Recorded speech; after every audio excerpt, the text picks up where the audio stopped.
السلام علیکم ورحمۃ اللہ وبرکاتہ۔ ناظرین، ایک مرتبہ اللہ تعالیٰ نے ملک الموت سے پوچھا، تجھ کو کس بندے کی روح قبض کرتے وقت کبھی رحم آیا بھی یا نہیں؟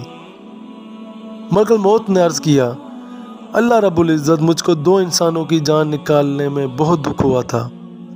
اگر تیرا حکم نہ ہوتا تو میں ہرگز ان کی جان نہ نکالتا۔ ارشاد ہوا، بتاؤ وہ 2 لوگ کون تھے؟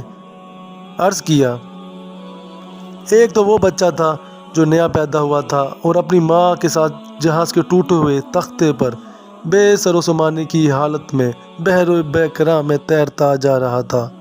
اس وقت اس بچے کا واحد سہارا تمام کائنات اس کی ماں تھی، تو مجھے حکم ہوا اس کی ماں کی روح قبض کر لے۔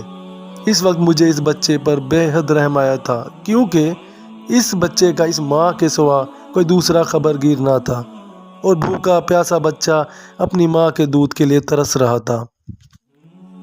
اور باری تعالیٰ دوسرا ایک بادشاہ تھا جس نے ایک شہر کمال آرزو سے ایسا بنوایا تھا کہ ویسا شہر دنیا میں کہیں نہیں تھا۔ جب وہ شہر تیار ہو گیا اور بادشاہ اپنے شہر کو دیکھنے پہنچا، تو جس وقت ایک قدم اس کا شہر کے دروازے میں تھا تو مجھے حکم ہوا اس کی جان قبض کر لے۔ اس وقت بھی مجھے بہت رونا آیا تھا کہ بادشاہ کیا کچھ حسرتیں اپنے دل میں لے گیا ہوگا۔ اللہ تعالیٰ نے فرمایا، اسرائیل، تمہیں ایک ہی شخص پر 2 مرتبہ رحم آیا، کیونکہ یہ بادشاہ وہی بچہ شداد تھا جس کو ہم نے بغیر ماں باپ کے، بنا کسی سہارے کے سمندر کی تیز و تند لہروں اور طوفانوں میں بھی محفوظ رکھا، اور اس کو حشمت و ثروت کی بلندیوں پر پہنچایا۔